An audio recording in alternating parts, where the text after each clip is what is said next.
Wait for it. We're live.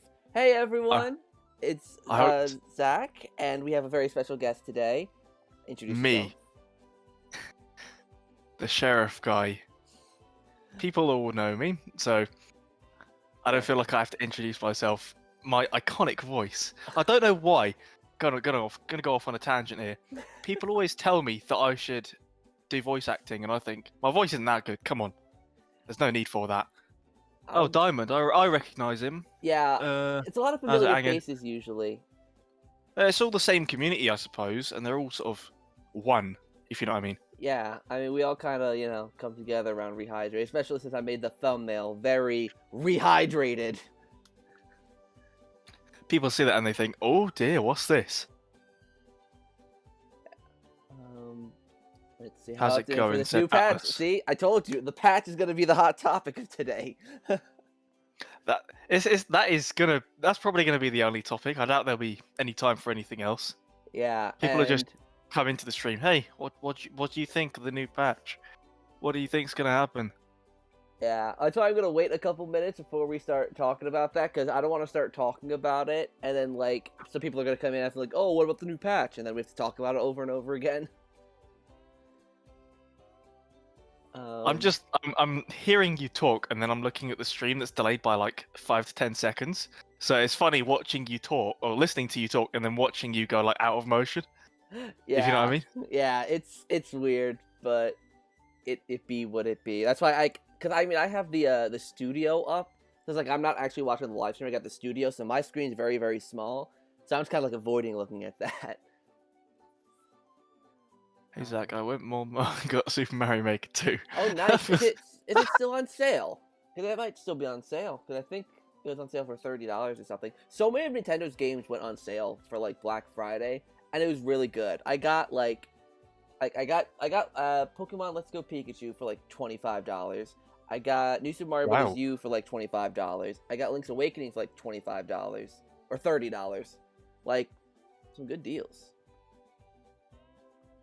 Cool. I haven't bought a game in so long. I mean, I've got only like 3 or 4 games for the Switch. What do you recommend I should get? Well, what are the games you do have? I have BFBB, Mario Kart 8. I have Hat in Time and Animal Crossing. Nice. What kind of games do you like? That's a tough question. If it rubs off on me on the right way, I'll play it. So anything, really. Well, I personally recommend... Is that one dislike? Who thought it was funny to dislike the stream? Oh, stupid people. I don't even dwell on dislikes at this point. They just kind of come and I'm like, eh. How dare they? Yeah, how dare they? So rude. Just looking at the back, and I've just noticed you've got the original 360. Yeah, my good old trusty white 360 console. No red ring. Never got red ringed ever. So I'm kind of proud. I sold my 360 a long time ago. A long time ago. 2015. Yeah. God.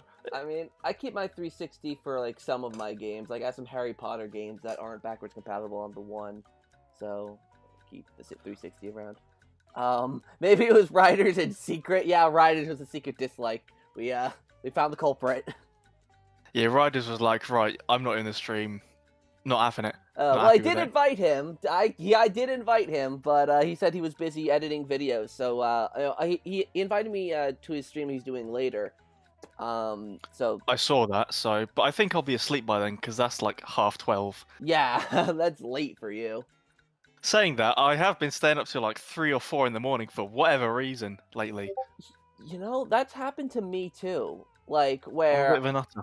Yeah, I don't much like it. But things happen. Dominic asked, do I have a PS2 or PS3? I have a PS2. I don't have a PS3 or PS4. But yeah, hey Antonia, how are you doing? I find like this stream is terrible. Yeah, that's the one thing I hate. Like disliking a stream, like when we're 2 minutes into it. Like what? It just means someone doesn't like me, and I'm completely fine with that. No, people don't need to like me. The stream hasn't ended yet. We haven't got to the highlight of it anyway, so how can they dislike it if they don't know what's in it? You know what? You know what it is? It's because we're not talking about Rehydrated yet. We're too slow for them. Yeah, actually no. They're just too impatient. How dare they? You know what? That is also true. I did a whole Battle for Bikini Bottom review yesterday, and I worked hard on that. So if that doesn't satisfy you enough to wait a couple minutes, but you know, whatever. Yeah, I remember you, Alistair. Welcome back to the channel. Put a PS2 on top of a PS3, and you got yourself a PS5. You know what? I don't have a PS3, so I can't do that. Unless I get another PS2, put it on top of my PS1, then make that a PS3. Never mind. Okay, so let's talk about this patch, shall we? Get the elephant out of the room.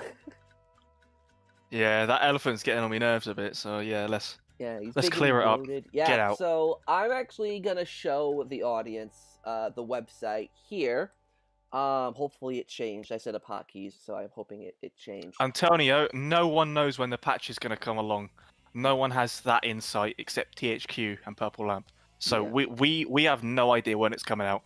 It could come out any moment, or it could come out in like a week. Yeah, we can just get a notification on our phone saying, "Oh, new patch out for Rehydrated," and be like, "Well, damn, we gotta go." But yeah, we have no clue. And I mean, for all we know, I mean, maybe this is only a patch for the PC version. Even like that's, I guess, also in the realm of possibility. But yeah, so this is the you see the site, right? Did the hotkey work? Are you seeing the site? Hotkey? Oh yeah, I can see. We can see the site on the stream. Okay, yeah. Perfect. Because I set up hotkeys for this stream, which I usually don't do, so I wanted to make sure it worked. Okay, so yeah, so here's the patch. Obviously, it says the last record update was 2 days ago, 3rd of December, and yeah, the last change number is this. Which is... Yeah, if you want to see more detailed information, if you want to see what else there is, yeah, okay, that I don't know when you click most recent change number, it just shows the most recent ones on Steam. Oh, okay. In general. I thought it was like, oh, okay, you know, this will say what the last change was. Okay, it didn't. So where do I go to like see the stuff that you saw? You click history. And it should be on the left-hand side. You click history, and then it shows everything that's happened recently. I found it. So here we go. So, these are the recent patches. 23 hours ago. And then these are the ones from 2 days ago. Yeah, description: patch 1.0.4. So I mean, it literally just says it literally does say patch. I can't argue that. It's like if you click the depot section on the left-hand side, you get to see all the internal builds. The Purple Lamp build, the internal build, patch 103, patch Quantic Labs, all that stuff. Do I click the number or? Oh no, on the left-hand side where history is, there'll be an option that says depot. Sheriff, what is your verdict? What is your favorite BFBB? Original or rehydrated? Mixed bag, a really mixed bag. I can't pick. So patch 1.0.4. Checking your browser before accessing this. Hold on, let's see what I can get here. So selected branch patch 1.0.4. I have no clue what any of this means. I wish I did. But I think... Oh, wait, Oh, wait, are these all... Nintendo submission build. Oh, that's from 9 months ago. Yeah, if you look at all those builds that were ages ago. What's this? Oh, that would be if they were testing, like, levels and stuff, they would use cheats to get into the level, if you know what I mean. Like, if they did, like, a fresh save, they would use cheats to save time. Intriguing. But if you look, patch 1.0.4... it has the same build ID as the purple build, which is the mainline build without cheats. Oh yeah. So, and then if you look at public, patch 103, 1.0.3, and Quantic no cheats, same with that. Oh, so yeah, this really is evidence of a patch then. All right. Well, then, hey, I'm a believer now. Because at first I was a little bit skeptical because, I mean, I didn't really know. I'm not much into the technical mumbo jumbo of all this, but I mean, the evidence is right here. What's the saying? The proof is in the pudding. Like, Yes. it's all right here. So So, hey, Sheriff, did you comment on my most popular video? I don't know what your video is. I don't really comment on anything anymore, so I don't think I would have. I might have done, but a while ago. all right. So let me see. I'm just trying to catch up on chat. The 3rd of December is my birthday. Oh, happy late birthday! My friend Melanie had her birthday on the 3rd as well. So happy late birthday. Rehydrated in its current state is kind of disappointed me. I can understand that, to be honest. I mean, understand and agree. It feels like a bowl of spaghetti. elaborate If on I'm that. Well, the code is a bit spaghetti. With everything that happens, I must say. Apart from that, I don't know. The game it's hard to explain how I feel, but it's just the one word that comes to my mind: spaghetti. And I can't pinpoint why I think it. It's a thought. It's there, spaghetti. I associate that with the game because that's how I feel about it. I'm not even gonna judge. I got nothing for you there. You've bamboozled me. Oh, and happy late birthday to you too, Sagan. But yeah, I'm kind of the same way. I mean, hopefully you all saw my review where I kind of said this, but the Switch version definitely the Switch version is the only version I actually really played. I played a little bit of the Xbox version with my brother, but not enough to really make an opinion. But with the Switch I feel like the Switch version is unplayable, yeah, in my opinion. to me, it's not on the only level. It's not good. Let me say that. But to me, it's playable except for Sand Mountain. Sand Mountain is an absolute abomination. Like, it's bad. Everything else, like, I think the only levels that didn't have that ran, in my opinion, perfectly fine, I think were Rock Bottom and Murmalair. I think those were the only 2 levels where I could say that they were fine. Every other level, there was usually something wrong, whether texture didn't load or the frame rate really slowed down. Sand Mountain had every single problem known to man. Like, there was a lot. You know, I'm just hoping that this patch is what's it called? Actually beneficial to all platforms, because the Switch version, I haven't touched that in about 3 or 4 months, and I got the Fun Edition for the Switch version. So to not touch that version, it just kind of pains me. But then I'm thinking, well, should I even feel bad, because that's how bad it feels to me. Yeah, because I know that the Switch version, I mean, in my personal opinion, maybe besides the frame rate, I think the Switch version should be as good visually as the other versions. Like, maybe not as as polished as the Xbox, because they're definitely a lot more powerful, but there shouldn't be the performance issues. There shouldn't be all that texture pop-in, because I think a Nintendo console, even though the Nintendo Switch is an underpowered console compared to the Xbox and the PlayStation, it should still be able to handle what Rehydrated does. In my personal opinion. Just because when you look at other now granted, Purple Lamp is a smaller studio, maybe they have more issues with the Switch, whatever. But when you look at other games on the Switch in this genre, like the cartoony 3D adventure games like Mario Odyssey, Luigi's Mansion 3, everything, they look so good. And Rehydrated has its moments where it looks good, but I just don't personally, I don't grasp how they had a lot of issues with the Switch version. I get it, because they probably focused a lot on the PC version, the Xbox, and the PlayStation. They had to really work, with downgrading it so it would fit on the Switch, so they had to make some sacrifices, but I don't know. That's just me. I think obviously they had another studio help with the Switch version. I forget what they're called. I think it was Streamline Studios. And they helped port it to the Switch. So it might have been that.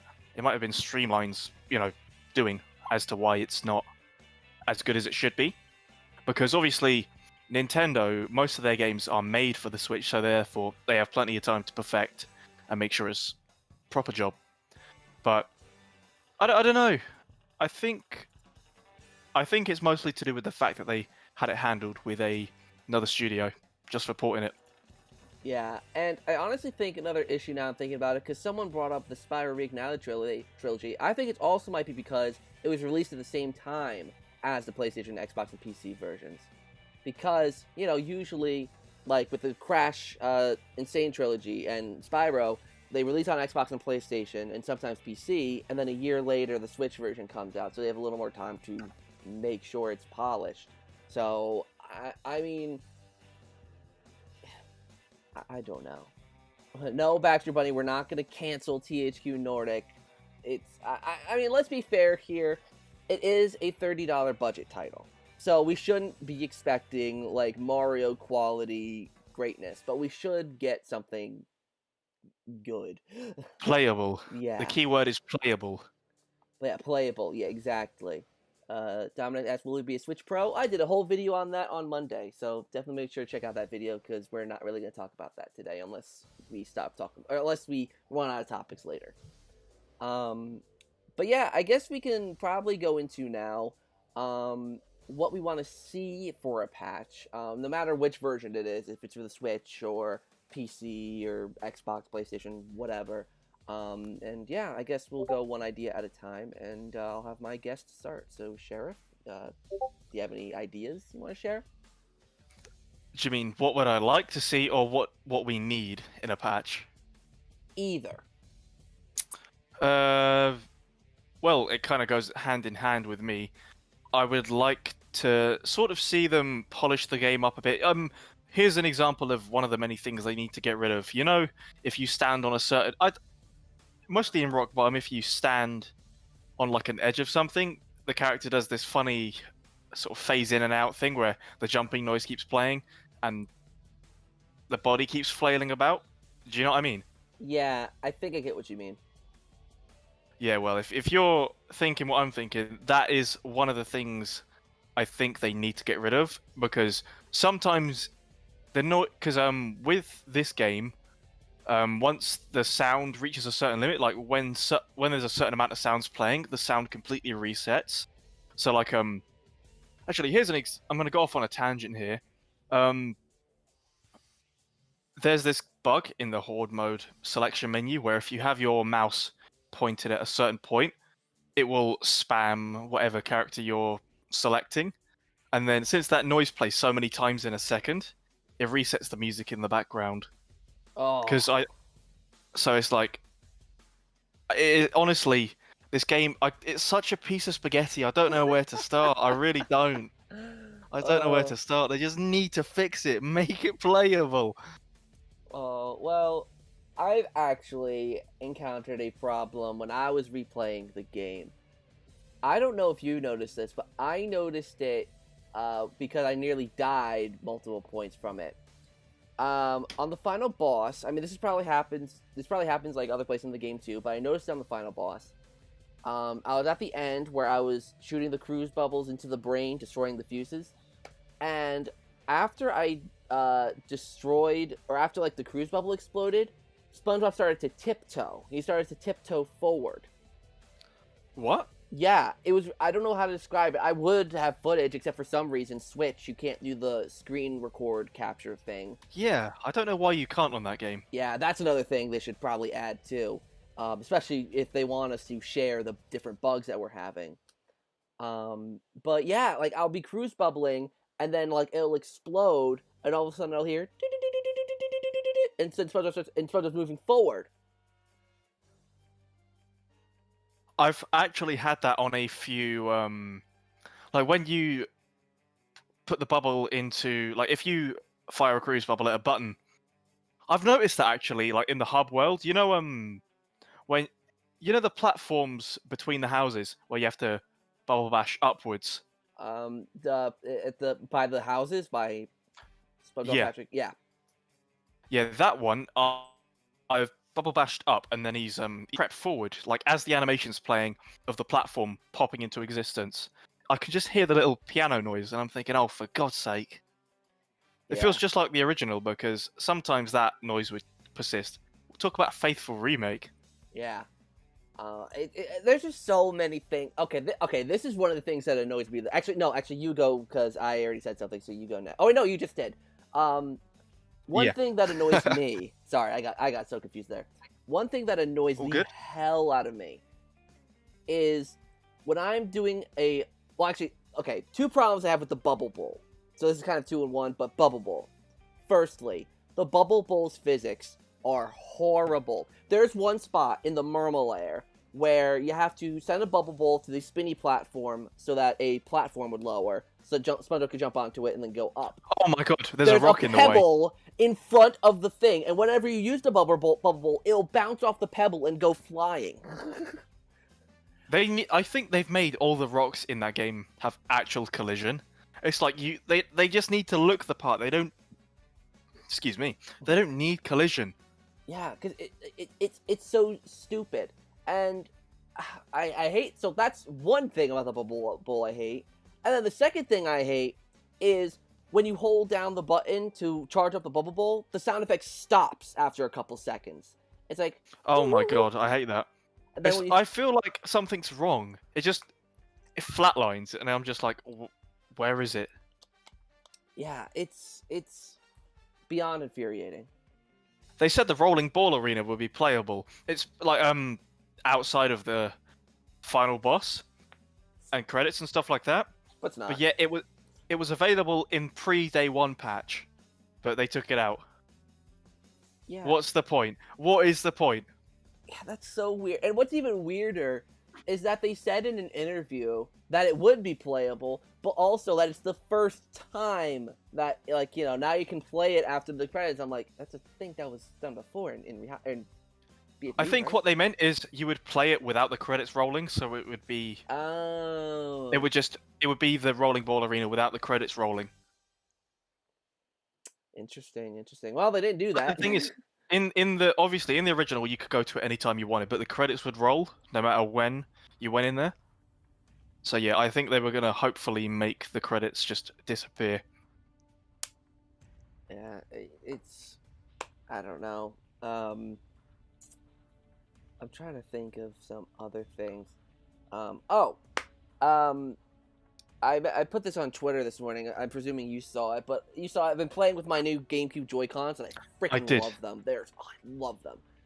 Allow us to map the buttons on the controllers, because I think people actually have issues with the controls in general, like with specifically like which of the face buttons do certain things. Like I think people had a problem with Y being the attack button. But Is it really? yeah, I've not played in so long. Hold on, I gotta remember. A is jump, B is bubble bowl, Y is attack, X is the bubble bash. Oh God.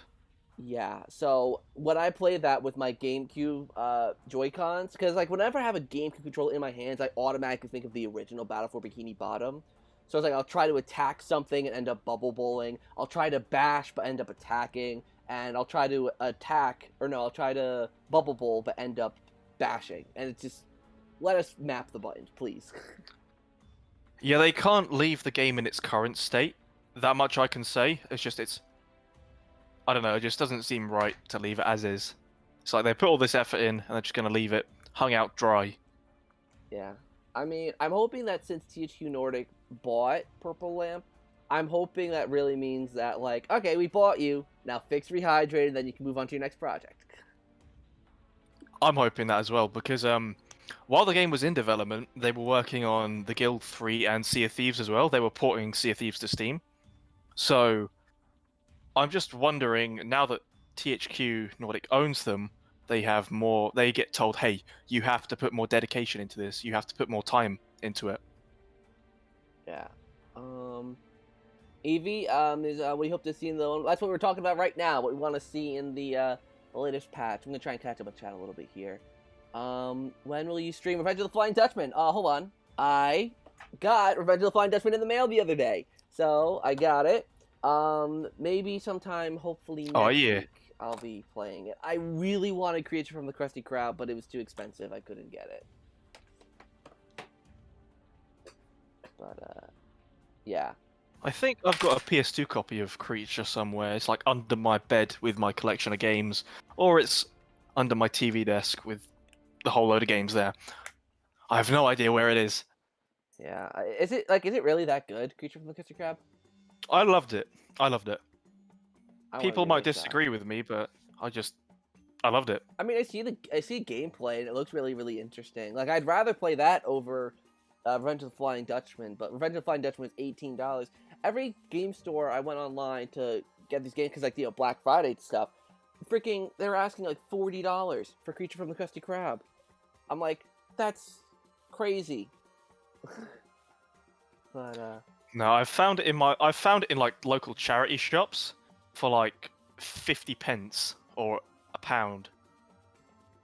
Like you can find, like I found Movie Game basically still sealed for the PS2 in a charity shop for like £2, wow. and it just hadn't been opened. And this was like two years ago, I'd say. THQ is better than THQ Nordic. Actually, that is not true. Objectively not true. I don't remember any of the THQ media representatives replying to my tweets or anything. Yeah. THQ Nordic are chads. Freaking THQ Nordic sent a birthday gift to the freaking Barnyard Remaster Twitter guy. They sent him a birthday gift, apparently. He hasn't received it yet. I think he's going to receive it tomorrow or the day after. Oh, when I saw that, I'm like, you know what? That is wholesome. That is great. Like, I love that. Like, because I'm pretty certain they're not going to remake or remaster Barnyard, but the fact that they acknowledge this guy and, like, I think that's cool. THQ Nordic is still the same person as THQ. That is not true, because THQ actually went under, and then a company called Nordic Games bought out the rights to THQ. So THQ Nordic is not the same as THQ. Yeah, it's different people. I mean, just like any studio is, like, especially if they shut down and, like, get bought out, usually different people, even if some of the same people are there, it's usually like there's a different team behind it. Oh yeah. But have you played Boating Bash? I've never played Boating Bash. That's a PC game, right? I don't think I've ever played that one. Dominic, is there going to be a Switch Pro? None of us know that. Only Nintendo know that. We don't have that insight. Yeah, we don't. I wish we could know, but yeah, no. Maybe if anyone has the is there going to be this? Is there going to be that? In terms of questions, the answer will be we don't know. We have no idea.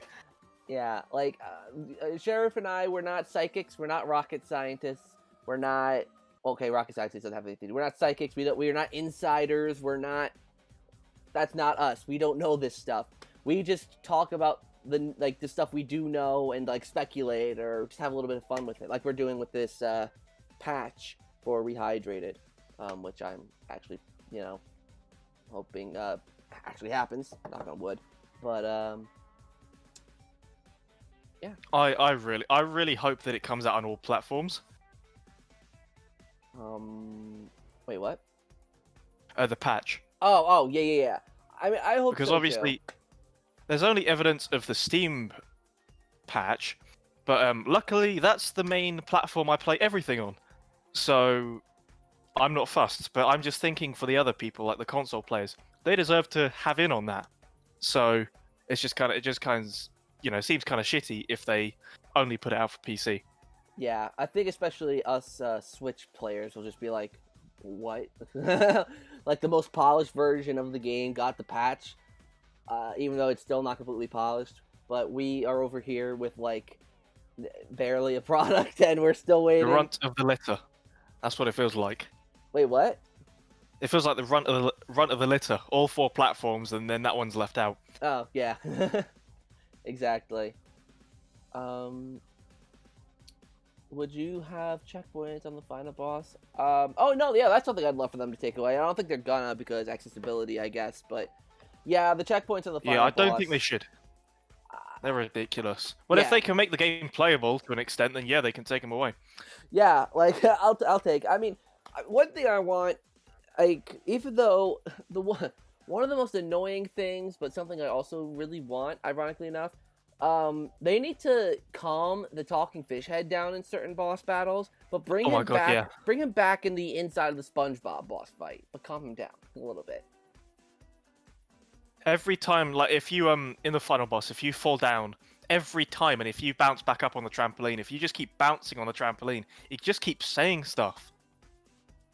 And I think SpongeBob hit the field. Oh no, that's something different. That's the inside of the bob. Yeah, okay, which isn't there. Yeah. What? all three playable characters, they all speak too much. They all say their phrases too often, Yeah. and I don't like that. I feel like it should be done in moderation because I'm tired of it already. So I'm just thinking if they have an odd line here and there. Yeah, and did you know that Squidward has a lamp? I had no idea. Yeah, because SpongeBob likes to tell you like 5 times when you're destroying the stuff in Squidward's house. Like, oh my lord. But it turns out they didn't actually model the lamp in. Yeah, I'm like, wait, where is the lamp? Where?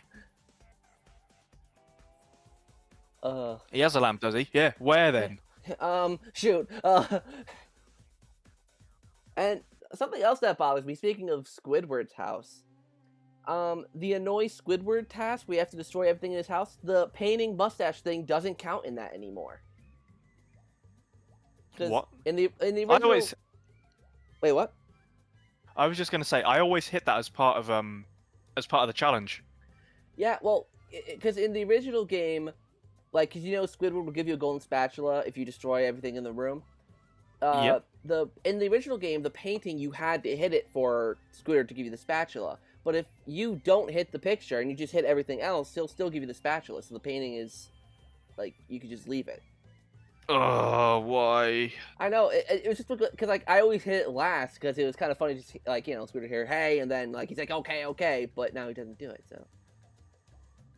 Yeah, they got rid of the music, the record player in Patrick's Rock as well. Yeah, that used to scare me, so I'm kind of happy they removed it. It genuinely used to frighten me with how loud it was. Yeah. Speaking of loudness, I'm not a fan of how they've mixed the audio in this game. Like, the sound effects, music, and dialogue, they're just... Why are they so out of tune? It's just... Well, not when I say out of tune, I mean the leveling is so off. Yeah, like, I think the music is way too quiet and the sound effects are way too loud, from what I personally noticed. Like, and that's even... I have the sound effects, and I think the sound effects and the voices at, like, half, like, you know, on the volume menu. I have them at half and music at full, but the music is still really soft compared to everything else. Maybe they realized how much they butchered the tracks and they just wanted to make people not hear them, but make them, you know, sort of audible to an extent. Well, I mean, I don't know, like, because I still love the music nonetheless, so I turn it all the way up so I can hear it, but then I fucking die in Goo Lagoon, and then my ears just get absolutely shattered with the light towers, you know, like, that is abysmal. Oh my god. I hate that noise so much, like, every time you load in, you'd hear the chick, chick, chick, chick, chick. I have to mentally prepare for it. I'm like, all right, warning, taking off headphones, back on. Like, it's... I know, I just mute my PC. I literally press the mute button on my keyboard, just for everything.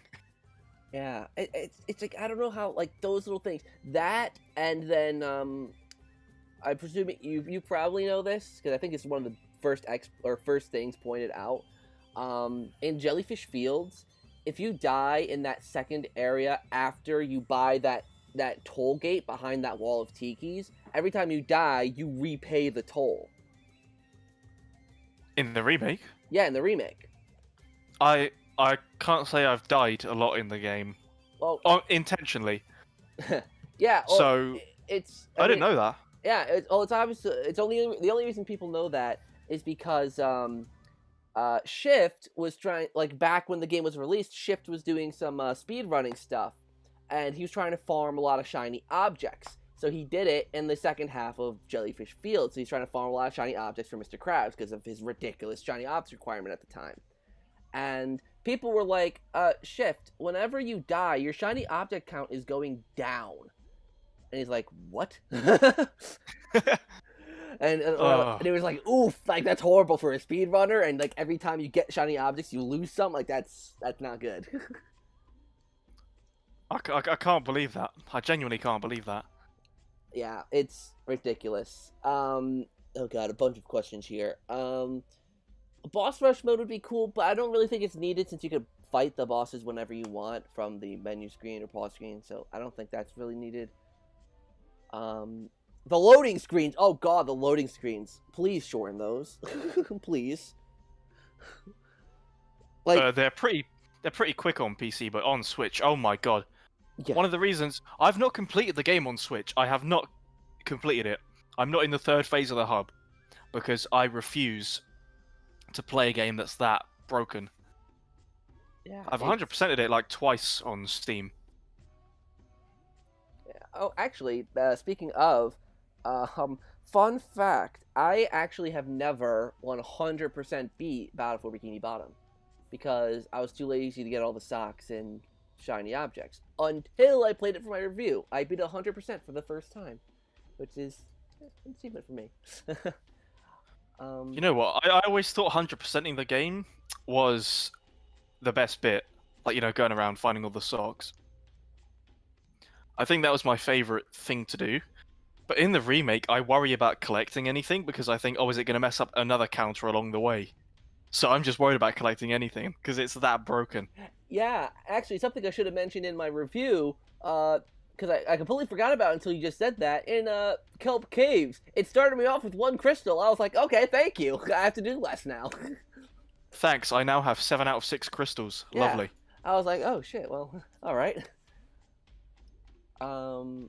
Let's see. How's Rise DX doing? He's doing good. Definitely tune into his channel later. I'm gonna be joining him. He's gonna be playing some SpongeBob SquarePants movie, and I'm gonna be with him. Like I'm gonna be chatting with him while he plays. So tune into that later. Is Hans broken? Yeah, Hans is all kinds of messed up. Like I don't know how they messed him up that bad, but Why does Patrick go around to the most dangerous places with socks and then go really hard to get to the places and then conveniently lose them there? No, he said that if you listen to the first conversation you have with him, that's because the robots take them and they scatter them everywhere. Yeah. So, no, he doesn't do that. It's the robots that did that. Know your SB lore. You have to know the lore behind the game. let's see. Have you ever played FNAF 5 on the Switch? I don't even know what FNAF 5 is. Five Nights at Freddy's. I know what FNAF is. I just don't know what 5 Oh. is because I know 1 through 4. I don't know what 5 is. Wait, there's a 5th one. I guess I don't know. I played the only FNAF game I've played on the Switch is the quote unquote VR one that isn't VR. It's actually quite good. I actually quite like it, but Oh yeah, that's 5 Sister Location. I'm thinking of the one that after that, VR Help Wanted. I'm thinking of that. that's the only one I've played on the Switch. I've never played Sister Location on anything. I think what I bought them all on sale on Steam. Like let me take a look. I have 1 through Sister Location, so I have the first 5, and yet I've not even touched them because they were like on sale. It was like £3 for all of them, so I thought, right, that's a steal. Oh, yeah. I'm just not much of a PC. Actually, recently I've been getting into PC gaming because I reconnected with my friend Hannah from she's a friend from a long time ago, and she's just all of a sudden like, "Hey Zach, do you want to play Phasmophobia?" And I was like, "Sure." I'll have to get it set up on my laptop. I don't know if I can run it, and then it did run it, and I was like, "Oh crap, it could run it." And then her boyfriend got me 7 Days to Die, so we started playing that. So I'm like, "Oh my god, am I PC gamer now? Am I part of the PC elite squad?" I think as long as you're, as long as you recognize that gaming is good, no matter what platform you play on, yeah. I mean, that's how I always am. Game on whatever you want to game on. I mean, listen. I couldn't give 2 craps about mobile gaming, but that's how some people want to play, and I could not understand why for the life of me. But that's how people want to game, and I guess it's just how gaming's evolved. I think in regards to mobile gaming, that's more of a devolve. But hey, we'll leave True. that for later. Yeah, mobile gaming, like, I mean, they have it in the Game Awards and such, which is whatever, but I don't know how many people that legitimately, like, care about mobile gaming. Like, oh, you have a Switch, you have an Xbox, a PlayStation, you play on PC? I am the real gamer here, playing on my phone. Like, I don't think anyone in the world can have that mentality and go to sleep at night soundly. So yeah, no one can be like that legitimately. yeah, one would hope. Let's see here. Collector counter abuse is a glitch where a number of collectibles in one level carries over to another. What?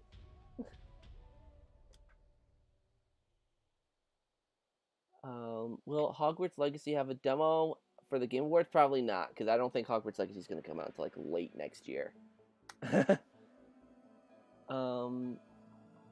Subscribed? Oh, thank you. If they do have that mentality, oh, exactly. Oh God, like I mean, like, no hard feelings, but your opinion is Invalid. yeah. Shout that from the rooftops. Mobile gaming is trash. But you know. Any other ideas for the patch that you can think of, Sheriff? No ideas that I've already publicly said, because everyone knows what I want. Oh so yeah, the music. Everyone knows. Yeah, everyone knows that. So there's no point in me even talking about it, because everyone will just be like, "Oh, he's talking about it again." So I'm absolutely curious. If they had a patch, theoretically, that was only music, nothing else was touched, would you play through the whole game again just to hear the soundtrack? Of course I would. I knew it. No need to question about that. Of course I would. I'd stream it as well.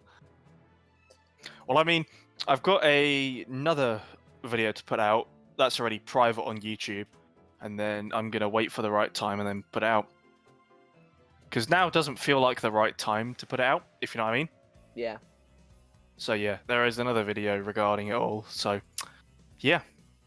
Yeah, that's the hard thing about YouTube sometimes, is that, like, you don't know when the proper time is to upload a video. Like, the whole reason I waited 6 months to do a review on Rehydrated is because I wanted to wait until they had a new patch out, and then after 4 months they didn't have a patch, so I'm like, okay, I'll start making this review. And then while I'm making the review, now there's a whole rumor about a patch coming out soon. Like, come on, like that's just... Do you know what? Saying that, I could put the video out now, but it just wouldn't make sense yet. I mean, is it about the music stuff? Well, yeah, that's all I've been putting out for the past year. True. But just, so, I hope after this one that I don't have to do anything else. So then I can just move on to new things, because I wanted to focus on this, put all effort into it, and then hopefully get it to happen. If you know what I mean? Yeah. So then, once I've focused all my effort on that, then I can just sort of cool down and do what I want. And I don't know what that is yet, fully.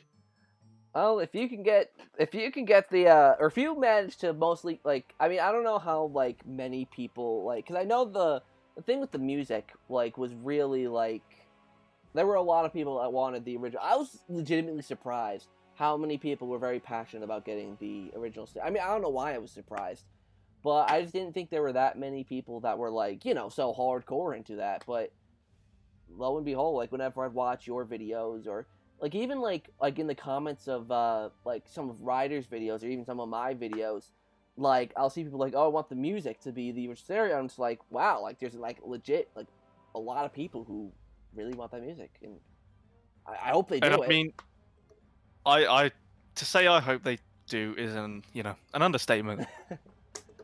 I mean, the thing is, I have some insight as to what may happen, but I can't speak about that. Obviously. I've just been speaking to Martin over at THQ, and he's just been talking to me about it. When I say I mean weeks ago, days ago, stuff like that, you know. But nothing to make me raise a brow, if you know what I mean. Yeah. And plus, if there was anything that I knew I could, if there was anything that made me, get excited, I would probably say it accidentally. So yeah, Yeah. nothing significant to report on. Would you rather have the option to switch between fake stereo and true stereo, or would you rather have them just completely removed? Just remove it. No. I think it's just remove To it at remove that the point. fake.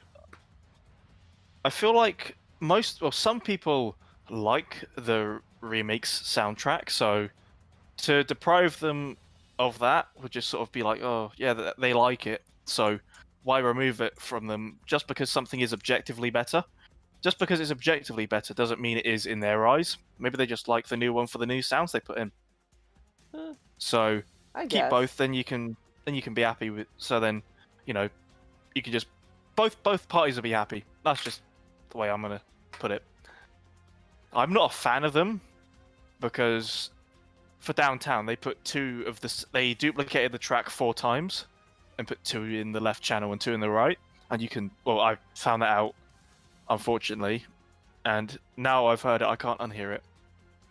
Now I have to listen to Downtown and actually see if I can hear, because I don't have the ear for that kind of thing. But maybe because it seems like Downtown maybe it's a bit obvious, so maybe I'll have to. And Slide, it just sounds worse. It sounds so bad. Yeah. Why is there no voice acting in the multiplayer? We don't know. We don't know their reasoning behind it. We don't know what made them choose to not get any lines done. So we don't know. Yeah, I would love it. I mean, but you know what? I would even I'd even be fine if they just got voice lines from let's say Lights, Camera, Pants or something, and just use some of those. They don't need. It's a multiplayer horde mode. It doesn't need to be anything special. They own the rights to use those lines again, anyways. So yeah, the only thing that's making me curious would be, because Clancy Brown was Mr. Krabs in that game, right? He was. Pants. So that's the only question I would have. But other than that, I don't know why not. I mean, every single character is represented. I guess you can make Plankton's line sound more robotic-y, if that's a word, to make it match the robot Plankton, but yeah. I mean, and Gary would just meow, so I mean, that's easy enough. This should be a $10 to $20 DLC. That's a full version of Game Boy. That's an expensive DLC for a Game Boy Advance game. But Alistair, yeah, I've just seen the comment you've hearted of mine. That video, yes, I did watch. Okay, yeah. Why are there lines inside you in the slide? Okay, I think I know what you're talking about. The lines, The white ones. I think Sheriff might be able to help me out on this one. I can. So Purple Lamp, they did a previous game called Misbits, and that is, well, I say they co-developed, and they use that exact same sort of visual effect in that game for if you because you play as bobbleheads and you roll, and when you roll really quick, that same effect is applied. And I think for them it was just a copy paste, in my opinion. I think it was a copy paste. And I think they really did it to make it look as if you're going faster, almost as if you're like a speed thing almost. That's how I view it. Yeah, and as for the fog, I think the fog is for to cover the textures, distant textures and texture pop in. That's what I think for that. Yeah, in fact, I think you're right on the money there, because obviously the Switch version, all the levels for Sand Mountain, they're pretty big. So to have all those assets loaded in at once would probably just take you down to 10 FPS. So I'm assuming it would load in as you progress the level, and they would use the fog to hide stuff hide stuff loading in. Yeah, and I know Riders isn't a huge fan of the fog. He hated the fog, but I mean, it's understandable too. I mean, I didn't mind the fog as much because, I mean, to me, it almost made it more believable that you were on a mountain. For some levels, the fog didn't make sense, downtown Bikini Bottom. But on Sand Mountain, I'm if you go up a mountain, you're bound to run into some fog or to the clouds, depending on how high the mountain is. So, I never was too bothered by it personally. Oh, this is a fun speculation question. If in some alternate universe where SpongeBob got into Smash, what would you want his final Smash to be? I think a cool final Smash would be like a cruise bubble, and you have to guide the cruise bubble and hit another player and knock them out. Instant KO if you hit someone, but obviously it's a little tricky to hit them.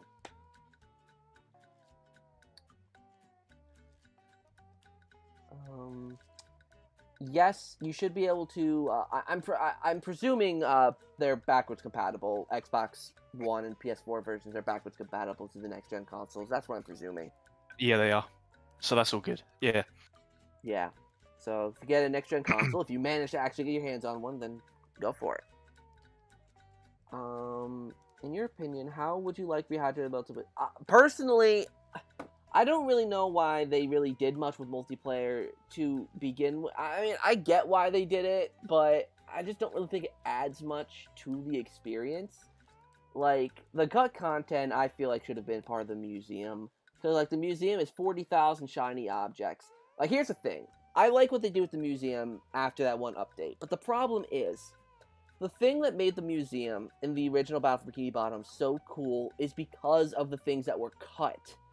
In Rehydrated, because they were going off of something that already existed, there's not much interesting stuff that they cut besides of the actual cut content. Like, because I believe they actually were going to make Patrick's dream put it into SpongeBob's dream, but I think they scrapped it, and I think they were considering doing the robot SpongeBob phase, the cut phase. I think they were considering putting that in, but decided not to. So anything that was cut was stuff that was cut from the original game too. So the concept art is just less interesting to me in that regard, because it's not really much of concept art because the stuff already existed. They're not creating something. So I think adding something more to the museum would have made it more worth the grind to get those shiny objects. Because I actually went into the movie theater for the first time. I grinded for the 40,000 shiny objects, and I hadn't looked online at the improved museum, or I keep saying museum, movie theater stuff. But when I got in there, I was kind of disappointed. Like, I saw some of the concept art and I thought it was cool, but I did expect a little bit more. So I do think that cut content should have been put in the movie theater. Like, make a legit movie theater. Have the theater for the concept art. Have, like, a lobby area where maybe, like, I think they should have done, like, some sort of, maybe, like, another secret collectible. Like, kind of like the movie game had, where you got those, the movie clip thingies, and you got extras. Something like that you could see in the movie theater. And then, like, have a little arcade section in the front where you can play, like, a Robot Squidward boss fight, and, all that kind of stuff. I think that would be much more worth the 40,000 shiny objects. I'm going to add to that. When they first announced the remake, I thought, oh, so what are they going to do with the movie theater? That was one of my first thoughts. The stuff that was in there, is that going to be tangible? Is that going to be something you can interact with in game? But no. It wasn't. Yeah, it was pretty disappointing, like, in my personal opinion. Thank you, Atlas. I mean, I just think it'd be a great idea just to add those extras, because, like, some people wanted them to add the second phase SpongeBob boss fight into the story, or the Robot Squidward, and if they cut it from the story in the original game, obviously they did it for a reason. So I completely understand that they wouldn't do it in the actual story mode, but I feel like it would just be a cool bonus thing to throw in for those hardcore Battle for Bikini Bottom fans. But, you can't always get what you want.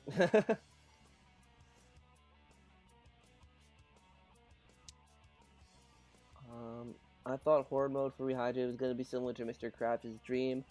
It kind of is. I mean, what do you think of the Horde mode, Sheriff? Like, what are your thoughts on it? I don't dig the camera. Mm. I wish that it was more independent, if you know what I mean. So it'd be like normal gameplay, but then, so you're not restricted to both players on one camera. So you can go as far as you want with or without a second player. Yeah, I completely agree because there were so many times where like a lot of the islands are kind of wide, like horizontally wide. So it's like let's say there's a Chuck on the left side and then a G Love on the right, and then me like one person goes for the G Love and then one person goes for the Chuck. You can't like if the person goes too far right to get the G Love, it'll push you away from the Chuck. It's like no. Nah, it's ridiculous. Yeah, and personally, I think they should have had all of the robots be able to fight in there. I think the only one that would have been kind of hard to really make work is Sleepy Time because of the fact that only SpongeBob can sneak. But I mean, other than Sleepy Time, I don't see any problem with like because I think Tubelets weren't in there. I think, well, I guess Tubelets would be hard too because of the you need to bash. But no, you can jump. Well, I don't know. But what robots weren't in there? Sleepy Times, Tubelets. Um, I don't think Chompbots were in there. Yeah, they were. I don't know, but I do wish that they added every single robot, or maybe even tweaked some of them to make it so that any character can defeat them.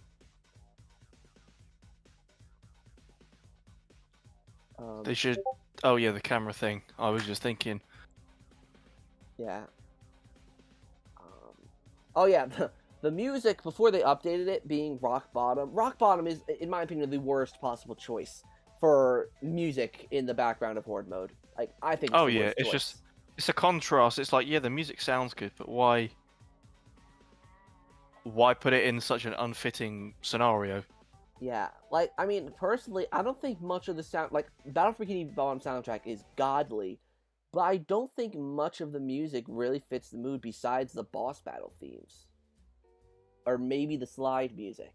Like I can't see myself going through Horde mode with Jellyfish Fields in the background, or like Kelp Forest in the background. Like it's too They should have somber. only made it so it was like boss music and stuff like that. Yeah, like the Industrial Park theme or the Robot SpongeBob theme, or just let you select the music that you want to play in the background. It would have just been so much easier, but maybe Purple Lamp is just not that experienced. I mean, maybe like that's the one good thing with all this is you got to give Purple Lamp and THQ credit is that they've seemed very receptive about hearing feedback from the community. And that's the important thing. At least they're listening to the feedback and they're going to try at least to make these changes. Like that one patch where like so many things got like fixed, like the replayable boss fights, Mr. Krabs' shiny object requirements, just the so much got fixed.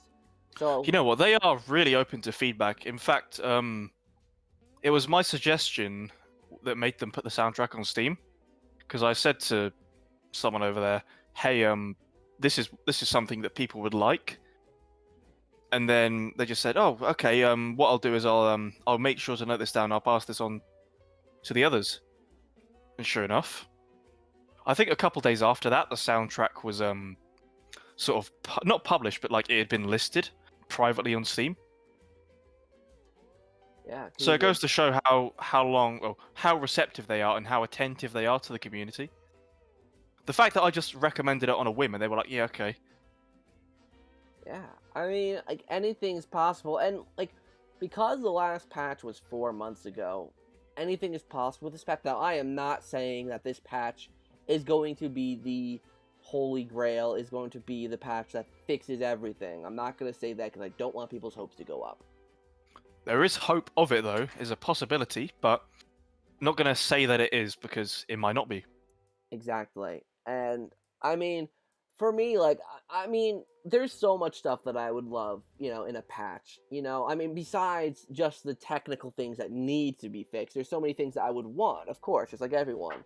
But I just say expect the bare minimum, and whatever you get, you'll probably be happier because you expected the bare minimum. If you go in expecting the world, you're bound to be disappointed. If you go in expecting not too much, and then you get more than you expected, if you expect something realistic, you'll always be fine.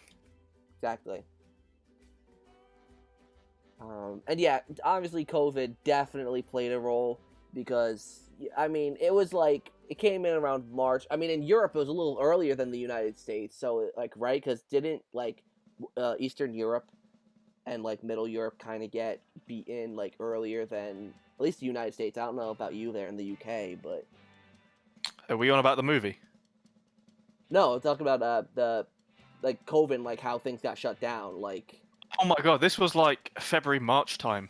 yeah, March time, yeah. because we got shut down like late March, like kind of going into April. Because I know Europe was a little bit before us because obviously kind of spread westward. Yeah, from but China.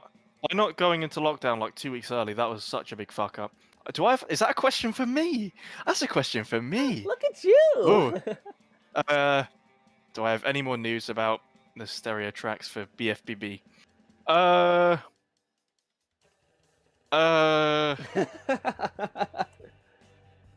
like I said earlier, it wouldn't make sense now if I uploaded anything. But it would. I don't know. Only time will tell.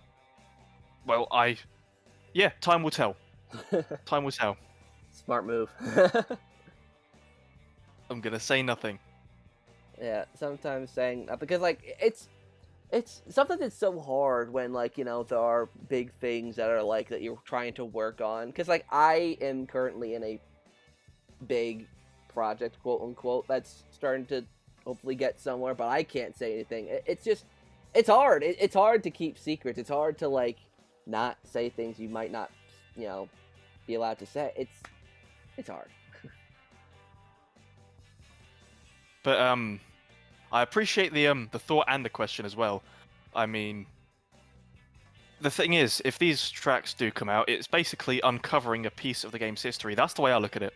Is that it's a piece of the game's history uncovered in its truest format. Exactly. So, it's a chunk of it. So, I look at it as being pretty significant. But hey, only time will tell. Exactly. Hopefully, with it being Christmas, hopefully they do something. Hopefully that'd be a nice Christmas gift to great playable Rehydrated on the Switch. Oh, and with great music. Oh yeah. Speaking of, I completely blanked because I just had a question for you, Sheriff, but I completely forgot what it was. Oh yeah. So the stereo tracks for that hopefully are going to come to Rehydrated. Were they in any version of Battle for Bikini Bottom, or were they only in Truth or Square? Only in Truth or Square. Okay. Because that's how we sort of knew. But then there was another hint because a video was left over in the files, like the demo video that shows when you're on you idle for too long on the loading screen. Yeah. That video had stereo Goo Lagoon. Oh. Because it was obviously I think because I spoke to Lyle Hall over at Heavy Iron, and he said that the PS2 didn't have enough memory to stream stereo, so they just had to downmix to mono and leave it at that. But with Movie Game, they used a dedicated audio API, so they were able to put in stereo audio, and that is how Movie is luckily in stereo. And then in Truth or Square, they used a completely different engine, which came with stereo audio as standard. And since they didn't have the budget to create new music, they just reused old music they had. That's fair. I mean, they had a good selection, so... Oh yeah, and that selection was what prompted me to start pioneering for these. And it's hopefully going to pay off. I would love to see it pay off. Like it's like I said, it's so crazy to see how many people are for this movement, and it's just. I didn't think it would get this far. To be fair, speaking with the composer on the phone, he seemed very interested. Yeah, and that's another awesome thing throughout this whole entire thing with you and your music venture, and the build up with Rehydrated. Even yes, we had a lot of support from Purple Lamp and Tia2 Nordic themselves, especially with the relief, but we also were able to get a lot of the Heavy Iron people. Like I had I think I have someone from Heavy Iron. Was it Heavy Iron? But someone who worked on the old team. I think they're following me on Twitter. Like even Joe White's following us on Twitter. Like we got so much support from so many people that were involved in the original project that aren't really doing much with Rehydrated, or weren't really doing much with Rehydrated. I don't know. To me, that's just crazy. How many? Yeah, I'm thinking of interviewing Joe White because he seems pretty up for it.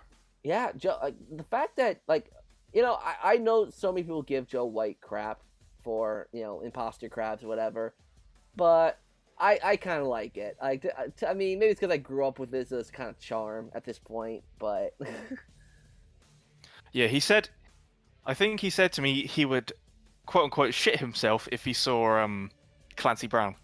I mean, oh I'm not sure if he said he'd shit himself. Let me check my messages. I'm not sure if it was through Twitter, anyways. Oh no, he said he's terrified of Clancy Brown. He'll probably have my ass for insulting his Mr. Krabs genius. yeah, it's just so crazy. Well, I don't know. I mean, I'm presuming you probably know because he's in the relief. Superverse had freaking connections to Doug Lawrence, Mr. Lawrence, aka voice of Yes, Plankton, and he did the interview with him recently, I saw that. and I'm just like holy shit! Like you have connections to like Mr. Lawrence, like it's like I don't know. It's just crazy how many connections and how much our community has, I guess, built from not only covering Rehydrated, but doing the relief and just I don't know, like our community is just full of genuinely good people, and I love it. Like I've been doing YouTube for a long time now. I've been on YouTube for actually as in about a week and a half from now, it'll be my 8th birthday on YouTube on this channel, and Wow. I've been part of so many communities with the retro gaming community, Luigi's Mansion community, but I don't think there's been a community as awesome and as welcoming and accepting and just cool as the SpongeBob Battle for Bikini Bottom community. Like it's so weird. I think what's good about it is it's like you said earlier, the people that were involved in the original sort of taking a look at the community for the remake and just the original in general, and sort of taking it with open arms. I was gonna say something else. I just blanked. I think that this was it. Tracking back to what I was on about with Joe White. I have him added on Discord as well, so I might see if I can talk to him through that and see if he'd be interested in an interview. I'm not sure if I'd do it through a stream or a planned video, but I'm thinking of directing my focus over to stuff like speaking to composers and VAs, because I know I might see if I can get the composer for the co-composer for BFBB, see if he'd want to do something, because he's the one I've already spoken to on the phone and through Discord, so I want to see if he'd want to, take part in that. That'd be awesome. It's so funny. I'm not gonna go full forward with that, but I've kind of been thinking the same thing, like doing interviews and such. It's just so fascinating to connect with different people. Like when I uploaded the video where I talked to Catherine Tate, like that video, like it wasn't even really like an interview. It was like a 2-minute or 3-minute little call, and we talked, and I got to upload on my channel, and I was like, that was just so cool. Just get to ask her would you consider being in a Doctor Who video game? And she said, hell yeah. There's something about talking to people, like whether they're connected to video games or media. It's just super cool. It's nice to interact with them because that's something you're interested in naturally. So, for them to have an impact on that and make you interested, it's hard to word. It's sort of like they are partly part of the reason why you're so interested and why you like that piece of media so much, if that makes sense. Yeah, I get that. Let's see. All right, Dominic's asking a few questions here. How long the live stream will probably be? Maybe another half an hour to an hour. I don't know. Depends on how tired I get. What is it? Oh yeah, so I got YouTube memberships now. Honestly, I would just personally recommend. I mean, you can get whichever one you want, but the tier one is enough, all you need. It's $2 a month if you want it. Like I never, me, I never usually like to push that kind of stuff because. I just like you guys here in the chat and all that. But if you wanted to get a ZakPak membership, you can get those cool little emojis that I had over on my Twitch channel. You can get those too. So if you wanted to get one, I'd say get the tier 1 one. Any more news on the Doctor Who games? No. But I did message Maze Theory, and they said, so going back to the interview thing, they actually said that, or probably early next year, they'll be open to doing an interview for my channel about the Doctor Who video games, an exclusive interview, and I'm really freaking excited about that. So expect sometime early next year, probably like February maybe, an interview with someone from Maze Theory. But whenever they release news, I'll cover it. So, Tell you what, speaking of Doctor Who, I'm still waiting for the Series 10 soundtrack. That's the one with Bill and Nardole. I'm just waiting for that. That was like Murray Gold's season 10 is my favorite season after season 5. Like, because I didn't care for 6. 7 and 8, in my opinion, were forgettable. 9. I love 9. I love 9. 9. It's like stuff from Heaven Sent and Hellbent. I loved all that. Yeah, that's okay. I was making sure I was getting seasons right. Yeah, Hellbent, Heaven Sent. I liked all that. Was that the season? No, I think it was the season. It was season 8 when Missy got introduced, right? Let me just take a look through the tracks, through the names. Yes. Oh, a message from Missy. Series 8. Series 8, yeah. I didn't care much for Series 8, but Series 9 I did. But season 10, Bill Potts is like still one of my favorite companions, hands down. I think people don't like her because they tried to push the whole lesbian thing, but I just look past that. It's just a case of so what? It's rarely mentioned. I think they did push it quite a bit, but it didn't bother me. Think about it though. Like, all of season 1 was about Rose and Nikki's relationship. Then season 3 is a lot about, or season 2 is a lot about Rose and the Doctor. Season 3 is about Martha and the Doctor. So there's always been a romantic thing. So what's the difference here, except for the fact that it's with a woman, like a woman and a woman? Like, there's always been romantic. It doesn't bother me. I have a question. Who's my favorite Doctor? It's definitely going to be Capaldi. Definitely. That's a hot take. That's a hot take. Really? For most people. Yeah, some people didn't really like Capaldi. You see, Capaldi's like probably my second or third favorite. Like, Dave Tennant's mine, but like, I know Tennant's definitely overrated, but I still freaking love him. He's definitely my favorite. But Capaldi's right there. I don't know why why do people not like Capaldi? I don't know. Yeah, 12 is definitely my favorite. 10, second favorite. Yeah, those are my top 2. But I don't know why. There's this whole stigma of, Doctor Who went to shit when he came in. I mean, personally, I think... Here's a hot take. I think Matt Smith is overrated as hell. Oh, yeah. Like, besides season 5 and Day of the Doctor, there was nothing that he... Like, season 6 had, 2 episodes that I cared for. Season 7, I barely remember. Like, Matt Smith is just not great. Like, I think he himself was good as the Doctor, but I didn't think the episodes were strong at all. And the arc of Series 6, I hated with a passion. Like, I never understood, the episode where the TARDIS embodies itself in a woman? Yeah. That didn't feel good to me. It was just like, are you really just gonna go outside the universe and find a shit ton of old broken TARDISes? No, you're not. No, yeah, I know. Like, yeah, the one part that confused me about that episode is they went into Tennant's TARDIS, or Eccleston Tennant's TARDIS. And I'm like, wait, yes. There are multiple control rooms? What? That sort of broke it for me. I was excited to see it, but then I thought, why? Yeah, it didn't make sense. Is Bradley Walsh leaving Doctor Who? I think he is, isn't he? Yeah, Bradley Walsh and Tosin Cole are both leaving. Mandip Gill is staying. Tosin is leaving? I had no idea. Yeah, yep. Tosin Cole is leaving and Bradley Walsh is leaving. It's going to be Jodie and Mandip. And I wonder if wonder if they're going to keep Jack on, as I'm starting to think they will, and here's why. First, it would be great because it'd be the first time that Jack is actually a series companion.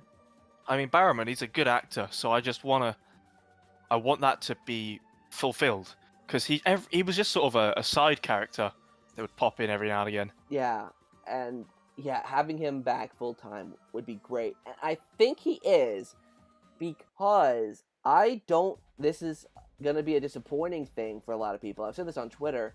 I don't think he's gonna interact with the Doctor much in the Christmas special. I don't either. Because I reckon they're just gonna help all 3 side characters, and then he'll whiz off just as she's getting out of jail. Yep. I think. And that is going to anger people. That is going to make people furious. Because the thing with Fugitive of the Jadoon, people were like, "Oh, he didn't interact with the Doctor," but they'll definitely meet up next time he shows up. So if they do that again, I mean, personally, that'll I'm gonna be honest, that could ruin the episode for me. Personally, I think it will. because it's like the whole point is having Jack come back and interact with the Doctor, seeing the Doctor as a woman, seeing his interaction, or maybe if his behaviors are going to change on how he interacts with the Doctor.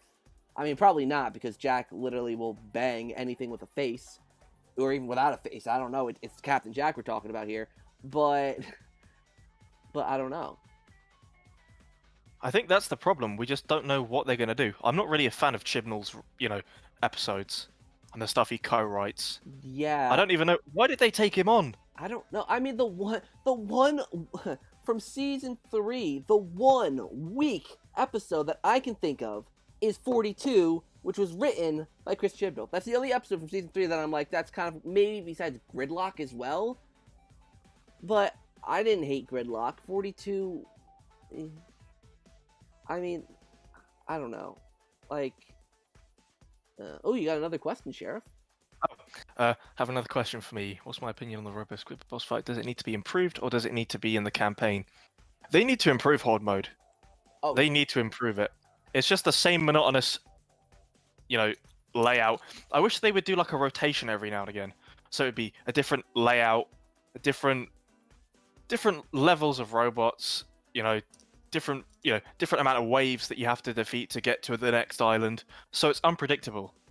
So it has a high replay value. That's what I want. yeah. Personally, I don't like how they did it in general. Personally, I think what they should have done is kind of have the idea where there's multiple different islands, but I think they should have been themed around the levels. Have like a Jellyfish Fields themed one, where it's like it's not the exact level Jellyfish Fields, but it's got the Jellyfish Fields music. It's like structured like Jellyfish Fields, but it's set up like the Horde mode, and then maybe like downtown Bikini Bottom, you're fighting on top of the building. It's a good idea. I've never even thought of that.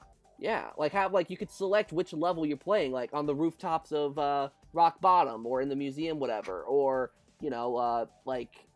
Sand Mountain would be a bit hard, but Flying Dutchman's Graveyard, on the pirate ships, and then you move on to the next one. I think they could do so many cool things. SpongeBob's Dream, you can hop between dreams and all that. I don't know. Just played an awful game, Little Britain on the PS2. Have I played it? I've played it a lot. I played it when I was younger. Part of crap. Was it? It's shovelware. Isn't Little Britain a show starring Nardole? Yeah, it stars Matt Lucas and David Walliams. Yeah, because I know I've heard of it when I was over there, because I remember being like, oh, that's Nardole. Yeah, no, I want that one. That'd be so much cooler. See? They should. I should be a game designer. Exactly. I don't understand how they had so much trouble thinking of, ideas, whereas we're just spitting them out. Yeah. I don't know. Maybe there's logistical reasons why they can't do it, but I'm assuming. I think there is actual technical limitations in terms of. Well, not technical. Let me rephrase. I think there is limitations within their team. I just don't think they're experienced enough to widen the scope of things they can do. That's the hard truth. I think they just aren't experienced enough. yeah. They've only done a few games. Yeah, I think before they started Rehydrate, they also did I think the Guild 3 was the only one they had before they started Rehydrate, and then they took on a couple more projects, right? Well, so far they've helped with a game called Misbits. That's now shut down. Then they obviously they co-deved with the Guild 3 because I think that has another developer on it, and then they have Rehydrated, and then they helped port Sea of Thieves to Steam. So that was probably the biggest title that they've done, Sea of Thieves. Because I've had Sea of Thieves since like 2018. So since it's such a huge Microsoft title that has millions of players, to give such a small obscure studio that sort of thing that burden to bear on their back, and that responsibility to have that, I don't know, it just feels like too much for them. Yeah. But I'm glad they've had the experience though, because then just gives them more stuff to put on their portfolio. Yeah, well, I mean, hey, they're bought up by THQ Nordic now, so they're probably going to give them a lot more, games, probably more Nickelodeon type games. Who knows? Maybe they're going to be working on Barnyard next. You know what? If that happens, then where does the Barnyard guy go? Once it's out, he just disappears. I don't want that. Yeah, no. Maybe he'll find his next big passion. Barnyard 2 sequel. Barnyard sequel. Oh, that would be something. What's my next video on? My next video is going to be reviewing the GameCube Joy-Cons. Oh, good. Yeah, I'm excited to get that out. Another question for you, Sheriff. Do you think the Banjo games are going to be remade? Have you played Banjo? I'm not. No, I haven't. So I can't give my opinion on that. I've never really been much of a proper gamer because I don't really game all the time. I have games in my library, but in my Steam library, I don't have an actual library. But I have a somewhat big Steam library. Let me just check. I have like 337 games. Damn. But that includes loads of free-to-play stuff. So. True. Well, I mean, Banjo-Kazooie, I can't... I mean, 2E's good, but Kazooie is top-tier 3D platforming. Like, it's solid. Like, the music, debatably better than Battle for Bikini Bottom. Hang on. I'm going far with that one. That's how good the Banjo-Kazooie soundtrack is. I love the soundtrack from Banjo-Kazooie. Well, it's all personal preference at the end of the day. True. We can agree to disagree there, but I mean, just so many good songs from Banjo-Kazooie, and it's a technical showcase for the N64. It's visually so good, and yeah. So if it ever comes to PC, because I know, I don't know if Microsoft's gonna do like Rare Replay on PC or whatever. Maybe they've already done it. I don't know, but if they do, definitely consider getting it because it's so good. That would be the guy for movie game, just like the Barnyard guy. I don't see them remaking movie game. I don't see them. I mean, the only way I could see them bringing the movie game to modern consoles is if they did.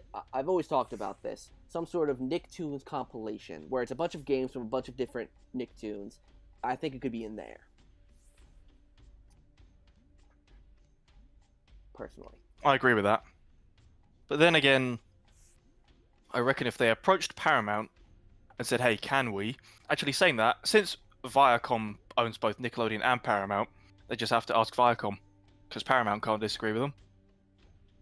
True. I mean, my just big thing is, like one thing with Battle for Bikini Bottom is that it isn't tied to a nearly 20-year-old movie. Like, I feel like they could have done it, like, before the third movie came out, but now the movie's out. I mean, I don't know. I mean, the Splinter fans could probably really surprise, but oh yeah, I wouldn't go against a movie remake. Yeah, I'd love it. Yeah, I mean, to me, there are some aspects of the movie game that are better than Battle for Bikini Bottom. Not many, but like the SpongeBob controls and the SpongeBob sections are really good. And yeah, I would love them to do that. Dominic's asking us what we'd think about a Simpsons Hit and Run remake. I'd like that. I love the Simpsons hit and run. I definitely want that. I mean, I personally think that is like another licensed game that has a very high chance of getting remade. Like just like Battle for Oh Bikini yeah. Bottom. Like that's got a very big audience behind it.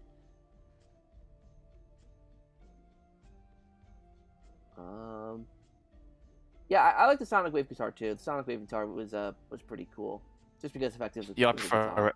Yeah, and I like the upgrade system in the movie game where you can upgrade all your moves.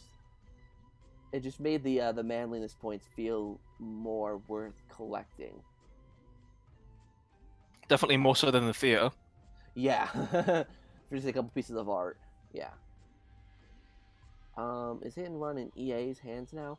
I mean, I don't know actually. I don't know who owns the Simpsons I know. gaming I know license. they do Tapped Out. They do Simpsons Tapped Out, the mobile game.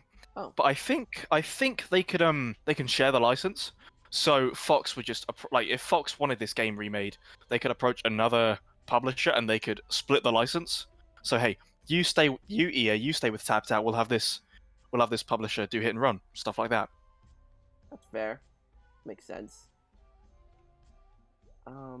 What do you think of an Atlantis Square Pantis? I never played Atlantis Square Pantis, so I can't really speak much for that. It's all right. Is it a platformer or is it like an action game? Like, what's it about?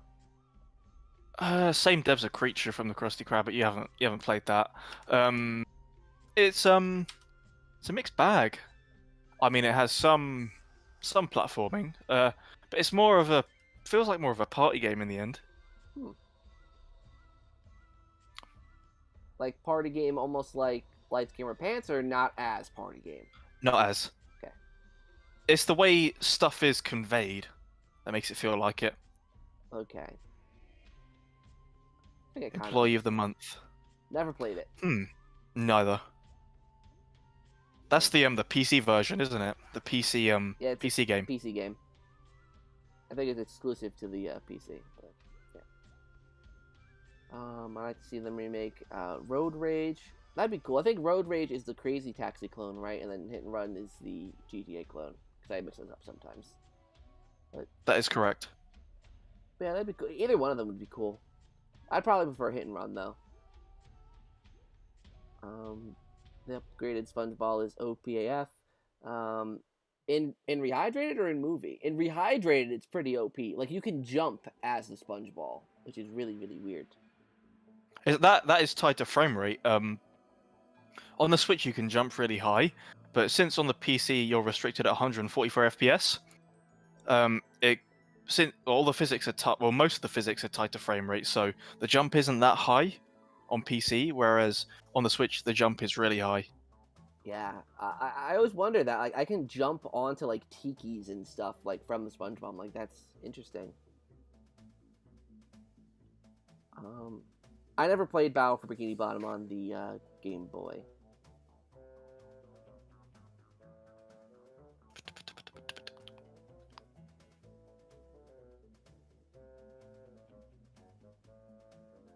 Wait, did you?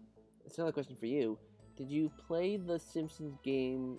Sure. Oh, the game I know called the- literally that. Wow. The Simpsons game, the literal Simpsons game, that came out after Hit and Run, a couple years after, and I've played the Simpsons game on I think the PS2 and the Xbox 360, as well as the PSP. Or was it the DS? That was on the DS, definitely the DS. Actually, I've actually got the Simpsons game on DS somewhere in my room. Oh. So yeah, I have definitely played it. I think my favorite version was, funnily enough, the DS version. Wow, that never happens. Well, it was basically the same as the other ones, which is a shocker, having the DS game the same as the console ones. Yeah, I usually never. Like I remember playing. Oh, what was it? I think it might have been Nicktoons Unite on the DS. And I was like, wow, that's different. And I think that's the first time I ever like noticed that the handhelds. Actually, no, it's probably Battle for Bikini Bottom on the Game Boy Advance. I saw it and I wasn't interested at all. Hey Froggy, how you doing? What do you think of Revenge of the Flying Dutchman remake?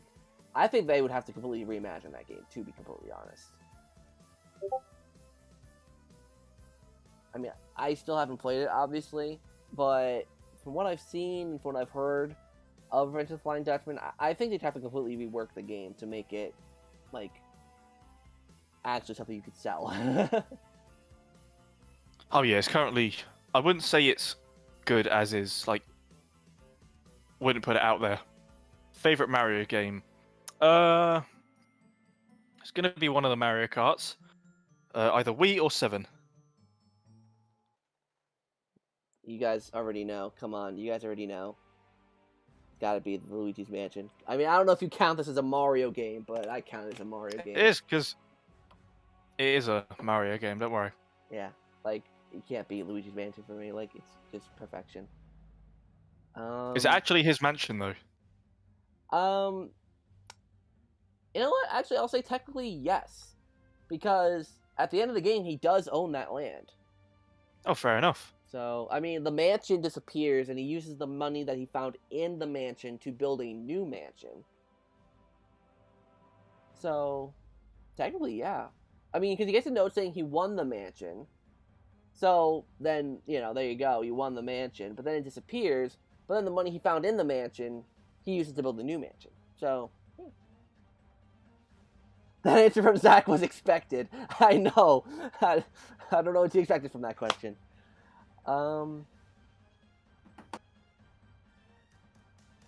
Actually, you know, I'm going to ask you a question, Sheriff. Okay. What is your... I feel like I've asked this before and know it, but what is your favorite song from Battle for Bikini Bottom? Oh, my favorite track. That is a toughie. Mm-hmm. That's why I asked it. I'm stuck between the hub theme, the dream ambush theme, and rock bottom. Ooh. Those are my, like, I wouldn't say top 3, but as in they are hovering around the number 1 spot, all 3 of them. Nice. I can't pick. It's really hard to pick, because I remember Riders asked me one time, and the answer I gave, like right now, because I remember the answer I gave, I said the Murmalayer. But now I'm like, why did I say the Murmalayer? That's not even like close to what I'm thinking of, like, of my top favorite ones. But I guess, you know, music's subjective, and everyone has their own little opinions, and opinions change. Yeah, I treat it like a child. I wouldn't really have a favorite. But I could everyone has never. a favorite child deep down. I hope not. I really hope not. Any remakes you think of a Pokemon game? I don't give two rat's butts about Pokemon, to be honest, but... Give me Gen 4. Gen 4 remakes. Now. Damn. Well, the king has spoken. Yeah, Generation 4 would be my preferred go-to. Well, because I haven't... Gens 1, 2, and 3 have already been remade into some capacity, right? They have. So, makes sense. I mean, personally, I'd want Gen 2 because that's the only generation I played, the only one I really care about. But I appreciate the fact that, you know, Gen 4 hasn't really gotten much, so I'll say Gen 4 as well. Gen 4? My favorite's the three-way time in Chum Bucket, Industrial Park, and Jelly's Field. You know, Diamond Shine, those were the 3 that I had in my head. Funny enough. When I was thinking about that, you know, after I asked the question, I'm like, what are mine? Especially, like, because, funny enough, Sheriff, when, months ago, like, I think when we first connected, you had, like, really started posting, obviously, a lot about the music. And you posted the video, I think it was a collab with you and Riders, and you did like the mono and then the true stereo, like. And then got the reactions. That was with Chester. That was with Chester. Yeah, I knew it was a collab with someone. Yeah, and that's when Industrial Park became one of my favorites, because the difference between the mono, or was it? No, it wasn't Industrial Park. Rock Bottom. Yeah, because that one doesn't. It was Rock Bottom I was thinking of. Because Rock Bottom, I never noticed, because I'm pretty sure Rock Bottom was in that video, right? It was. Yeah, because like all the different sounds that were in the stereo version that weren't in the mono version. Like, cause I didn't really play Truth or Square, so I never heard Rock Bottom in the stereo before listening or watching your video, and I was like holy shit, this is like it's really different. And it's really really good. And that's how they were originally meant to sound. That's the way I think about it. Is this is how it's meant to how it was. Why are we losing out? Why should we lose out? Let's see here. Question for Zach and Sheriff: what is your favorite Harry Potter moment? I'm going through watching all those again. I should get the books, really. Oh, have you never read the books? No. They're so good. Like, I mean, I don't want to sound like I don't want to say what everyone else is saying, but they really do leave so much out of the movies. They leave so much out. Order of the Phoenix is probably one of my least favorite Harry Potter movies, but it's probably my favorite Harry Potter book. Like, that's how much it says. Like, I did not care for the Order of the Phoenix movie. I mean, I liked it, of course, but to me, it just wasn't as strong as the other ones. But the book was so good. I've heard that a lot of details in the books were left out in the films, so I feel like, oh, okay, what have I missed? Yeah, it's really funny because I read the books after I watched the movies, like you would if you get the books, and I read Order of the Phoenix. I mean, I'm not gonna spoil it, but there's one part that is in the 5th book, but it doesn't happen until the 6th movie, and I'm like, oh, this is here. What? This is in the Half-Blood Prince. Like, what? Like, I mean, it's such a small thing, but it's like, oh, weird. Where is it? Where is it? Where is it? Here it is.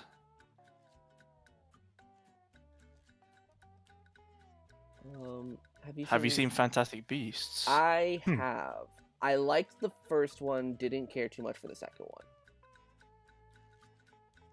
The second one, I don't think I'm gonna watch the third one. I'll watch the third one definitely in theaters if they bring Johnny Depp back.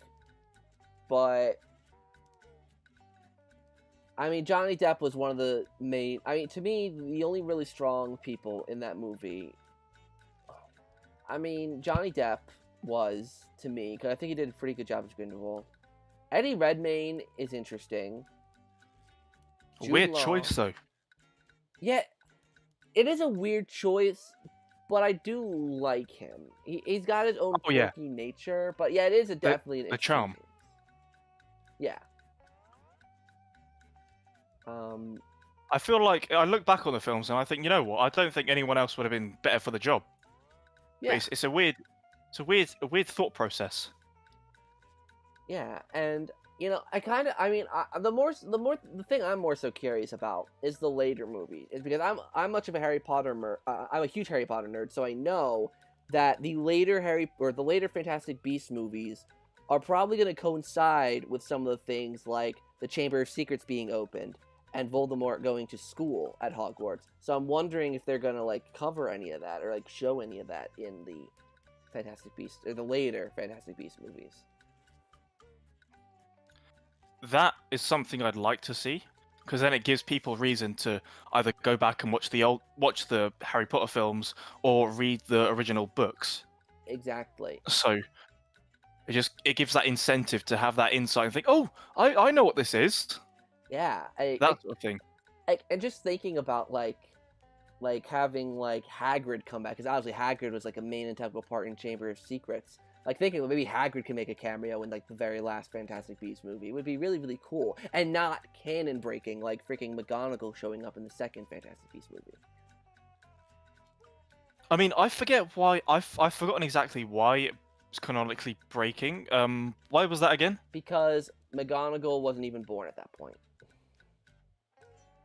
Oh, right, okay. The movie took place in like the third or the like late 20s, I think 1926, and I think McGonagall was born in the 50s. Oh, well, that's just brilliant.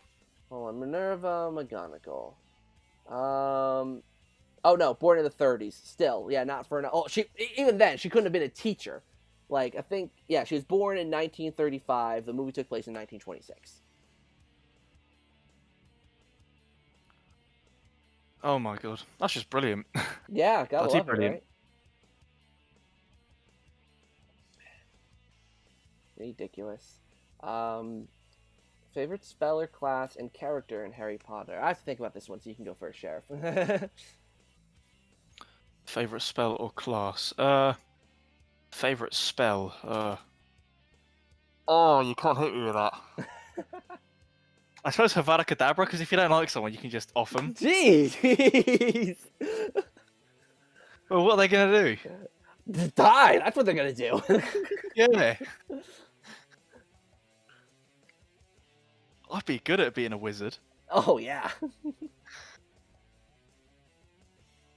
Oh, then what's your favorite class? Like, what's your? I mean, when I think of that, like, I what's your want favorite to learn class? potions. I want to learn potions. Wow. We are very different people. Then who's your favorite character? Ooh. That's a very big question. How about... I'm gonna say Dumbledore. Actually, no. Dumbledore... Hagrid. Wow. We I think differ. he's quite a good one. Snape's pretty cool too, but yeah, we differ a lot on our favorites. My favorite spell. Funny enough, the reasoning is the same exact reasoning as yours, but I don't want to kill someone, so that's why mine is Petrificus Totalis, the one that like freezes you up. Oh, okay. Yeah, like what in the first movie, what Hermione does to Neville to like get him to shut up.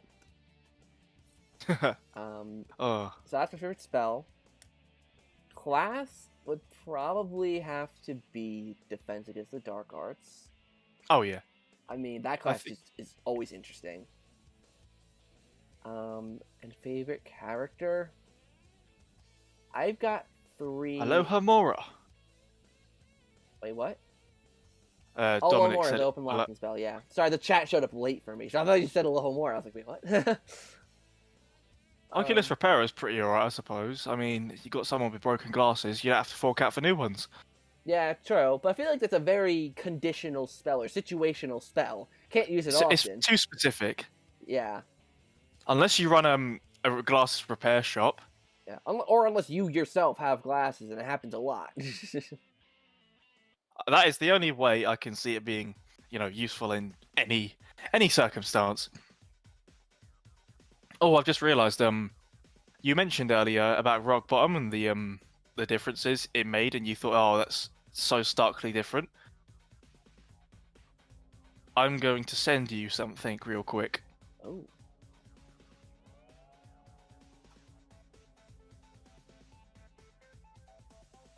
I won't be able to.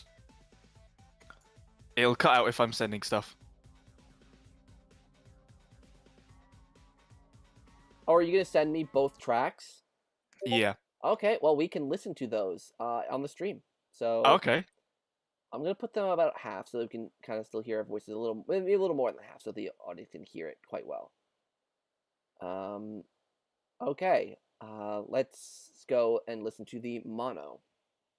Oh, God.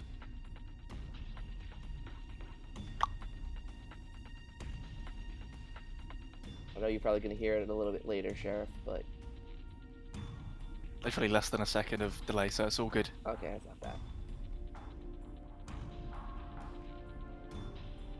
Can you hear it well? Yeah, sounds good. Cool, cool.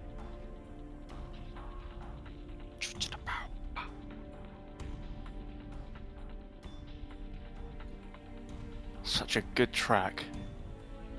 And all the ambience is lost in the mono version. Yeah. I haven't heard the mono version in so long. Just saying, this is what they used to remake the soundtrack. So they did pretty good. And the other one you sent me is the true stereo one, right? Yeah.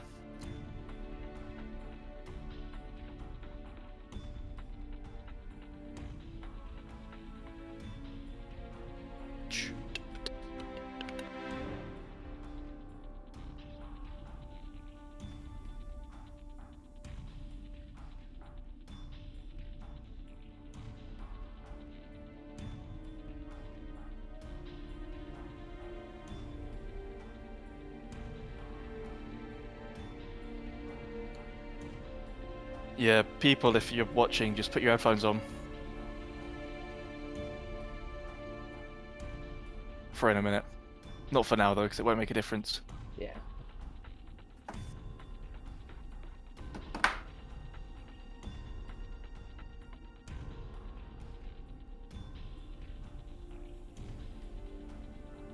Alright, we're almost done with the mono track.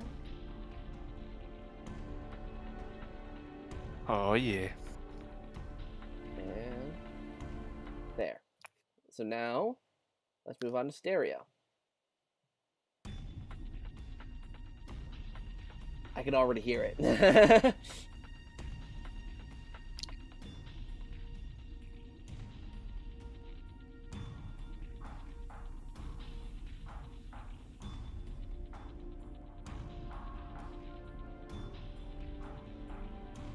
It has so much reverberance. Yeah, it's almost got like a sense of, I mean, I'm probably gonna be shit describing this, but it's almost got like a depth to it.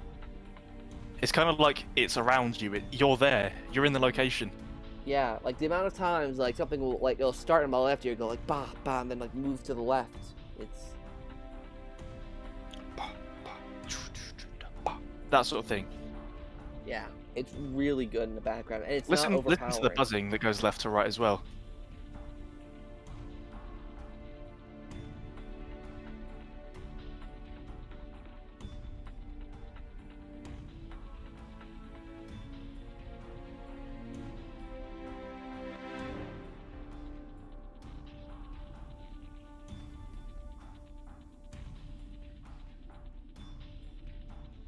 It was just there. Yeah.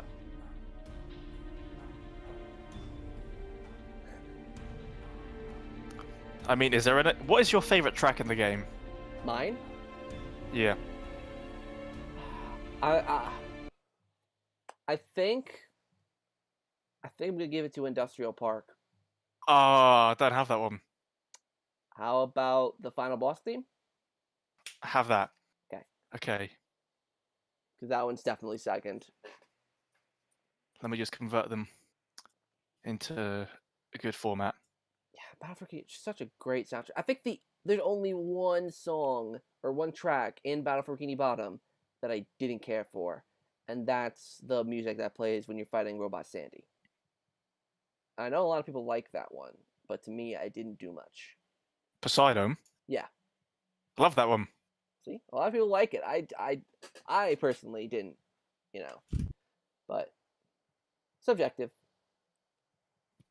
That's all it is. Subjection. Exactly.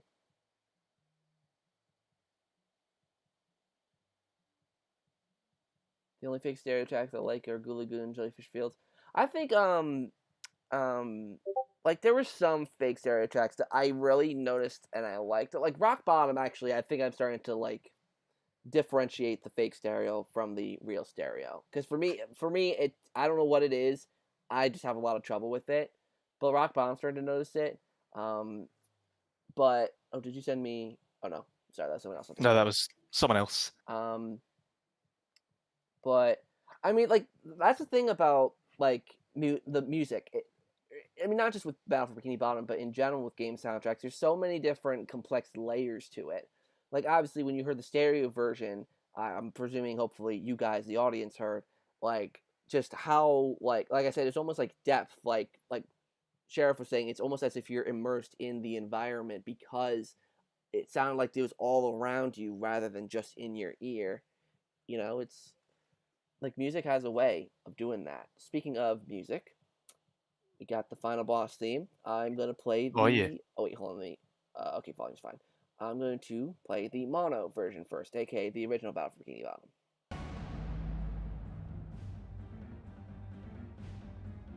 It's a little bit soft in my ears. Is it soft over there? Sounds good. Okay.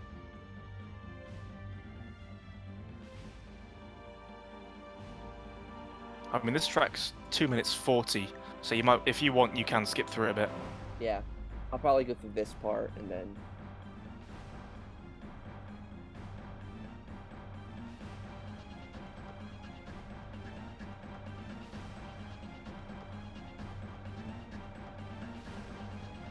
You do up till 48 seconds, and then I'd skip to 133 33? Alright, you got it. after Oh. 48 seconds. Yeah. I went to 47, but close enough.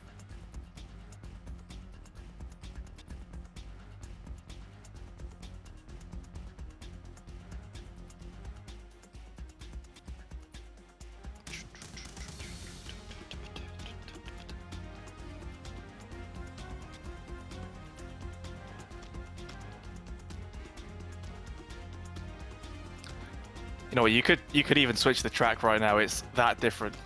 Yeah. Let me go to Final Boss Stereo. Right, ready? Here we go. Ooh. I already heard it. Wow.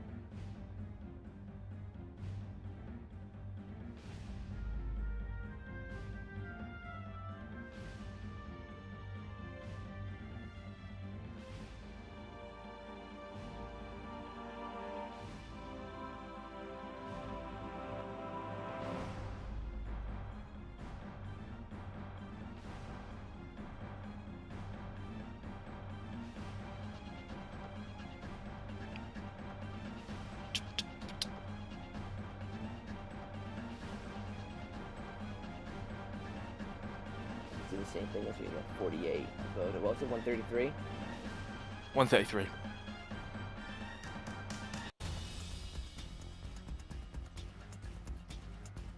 Yeah, I really noticed it here. That's why I wanted you to skip to it, because it's so different.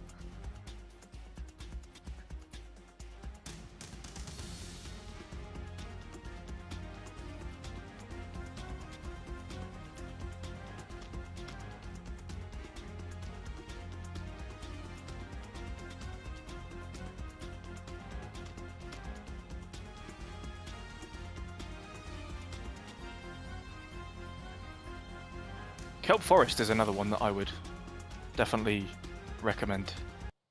Yeah, there's like I mean every single one almost. It's just like night and day different, and it like I don't even know because like I don't know. They're just so vastly different. But yes, Atlas. I was actually about to mention that because I think I showed you this, Sheriff, or that actually might have been Riders, or it might have You been did both show of me you. this. The metal rock version of the final boss. I loved that. Like so good. Do you like Sand Mountain music? Well, Sand Mountain music is just the hub world music and then the side music. So, I mean, it's good. But yeah, the the metal version of Buckle Out, I really liked it. I think that's what made me like that theme a lot more. Um, but I still think Industrial Park's probably my favorite. I'm just hoping that. Well, the thing is, when the composer found it, there was actually an 8-second intro for the Industrial Park that we didn't get to hear in normal gameplay. Oh, really? Yeah, so it's like bongos, and it's like the chorus leading up just goes I and don't think I've then ever heard that before. Or is it's it in one of the cutscenes for Graveyard. forgive it? Is it Slick's introduction? Oh no, it's the actual Dutchman boss fight. Huh. We'll have to listen to that later. The Dream music. Oh, I love Dream. Oh, I love it so much. Yeah, Dream's really good. I mean, like I said, I think all the music in Battle for Bikini Bottom is like basically god tier, with some exceptions being just really good.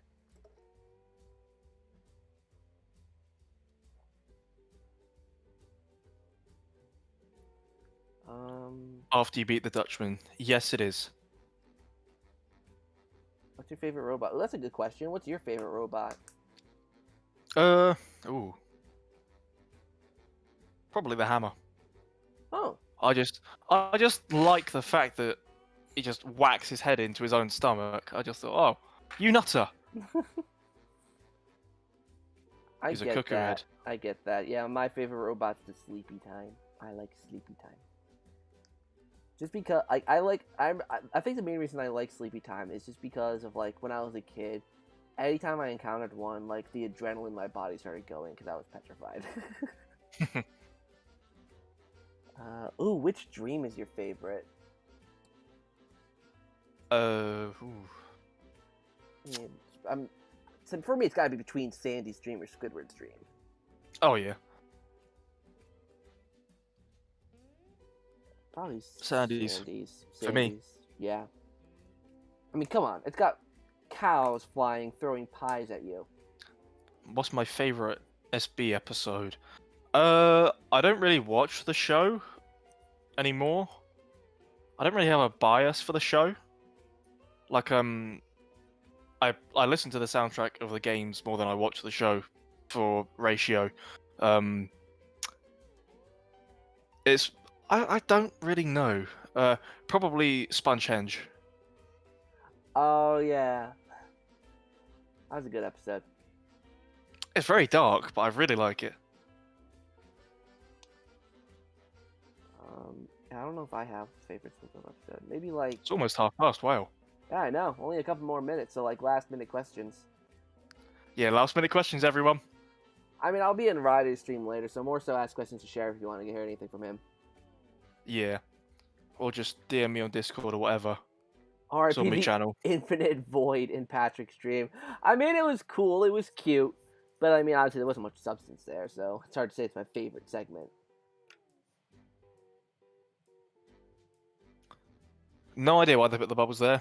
Not my forte. I'm not a developer. I haven't got the inside knowledge of that. I mean, I'm gonna be honest. I think they did it because people would just use the cruise bubble. That's the whole point, though. No, the whole point is to get the patty layers out, so you use the steps and get up there and destroy it like a real man. What do we most like about multiplayer? I just like playing around with friends, pissing about. That's the extent of it. Yeah, like when I did, I think it was Rehydrated Release 2.0 with CC Media. It was fun playing around with him, but like going online and playing with strangers is just not fun. So you have to do it with a friend. You can't really rely on random players. You could on day one though, because everyone was just raring to get into the game. Yeah. A question for both of you. What is your favorite robot boss? Robot Plankton, SpongeBob, or Squidward? Oh, just of those three? Probably Robot SpongeBob.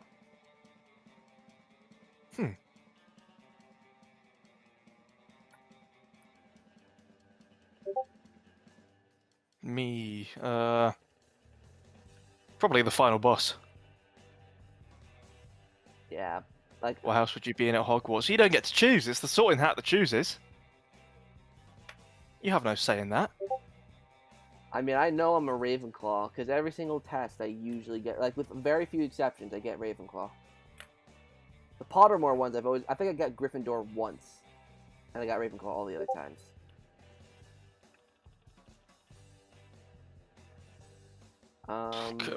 Did you think of doing co-op matches in Left 4 Dead?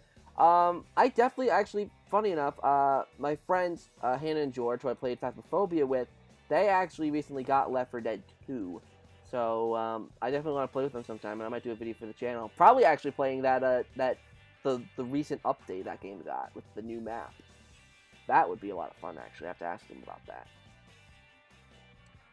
Do you know that the patch makes the cruise bubble faster? The cruise bubble speed doesn't bother me much. Hot take. I think the movie game soundtrack is slightly better than BFBB soundtrack. Ooh. Well, the thing is, it was made by the same people, so I don't really care. Yeah. I mean, yeah, at the end of the day, it was made by the same people, but I mean, the movie game definitely had some bops. Like, it had a great soundtrack, yeah. But I don't know if it was as good. But, you know, music's subjective. Creature has the best soundtrack of any SpongeBob game. Creature... That is a tough break. That's a toughie. I will be honest. What I've heard of Creature from the Krusty Krab soundtrack, I do really like. Yeah, I've got the entire soundtrack in one of my folders. Where is it? I think you sent it to me, actually. I think that's why I figured that out, because I think you sent it to me. And, I think I did. I sent it through Mega. Yeah. and I just like jammed out to a bunch of it. There's what's the one called that I really really liked? It's what it's Diesel Dreaming, I'm thinking. yeah, I think that one's it. That's the one I really liked. Like that's up there with the other like with things from Battlefield Bikini Bottom. So that's a understandable statement. Yeah, later outlets. We're not gonna stick around too much longer. We're probably gonna get off soon. All right, this is the last question we're gonna take. From Dominic, what do you both think of Lights, Camera, Pants? I like that game, to be honest. I thought it was a lot of fun. Yeah, I should get it again. I that's a game I would actually like to see remade, because or maybe not even completely remade, but like just get some sort of sequel or something, because I think that could be a fun online game. Oh yeah, especially with the whole. Well, before it was just local multiplayer, but online with friends that'd be so much fun. Yeah, like I could see imagine if they remade it, and I think that'd be a cool thing for like Rehydrated Relief. If we did it again, like having like me, you, Riders, and someone else play, Lights, Camera, Pants online. That would be good fun. Oh, that would be the best. Yeah, I'd kick all your asses, but it would No, definitely be a fun time. I'm the master of clickety click. Actually, I can't say shit. When I did my Let's Play of Lights, Camera, Pants, I did horribly. I haven't played in years anyway, so I can't really say much. Well, It's probably worn off. Next time I'm over in the UK, I mean, when I get my passport, but next time I'm over there, maybe we'll have a little match or something. Oh yeah. I'll need to get the game again though, because I think I lost it a long time ago. Long time ago. Or I could just emulate it. Sorted. That too. Well, I know if with Dolphin Emulator, I know there's a way for on Dolphin to play games online using Dolphin. There is. It's called NetPlay. I've played Mario Kart Wii split screen with a friend who lives lives on the other side of town. I've got actually a few recordings of it, and of just us playing it. It's so much fun. That's awesome. Maybe we could figure out a way to get that done with Lights, Camera, Pants, and we all just get the emulators and do NetPlay. And the thing is, you all have to have the what's it called? You all have to have the if you're doing it through NetPlay, you all have to have the ISO, or you have to have the game on your PC. So if one of us gets it, then we just share it with each other, and then voila, it works. Yeah, that would actually be really, really cool. So if we could figure that out, I think that'd be a really fun thing to do. Is it like crossplay? Crossplay? No, it's just the same game. Yeah, it's just giving a non-online game basically online functionality, and we'd all be playing on our computers. So the future is now. That's what it feels like. True. Will it ever move to the UK? We'll see. All right, guys, that's gonna be it. We're gonna stop it now because we're already a couple minutes over. I don't want to hold Sheriff for too much longer. So thank you, Sheriff, again for coming on to this Chaturday. That's alright. It's nice to have a nice chat, anyways. Yeah, sometimes nothing better than just sit back and just talk to people in the chat. It's a fun way to get the community chatting and going and all that. Yeah, I might do this actually sometime soon, hopefully. Well, if you do, you can always give me a ring, and I'll be more than happy to join you. Sounds good. Yeah, so thank you guys for watching the stream, and I'll see you guys hopefully next week for the next Chaturday. Goodbye, everybody. So long, okay, Balsa. Later, guys. In a bit. And we're done. It's over.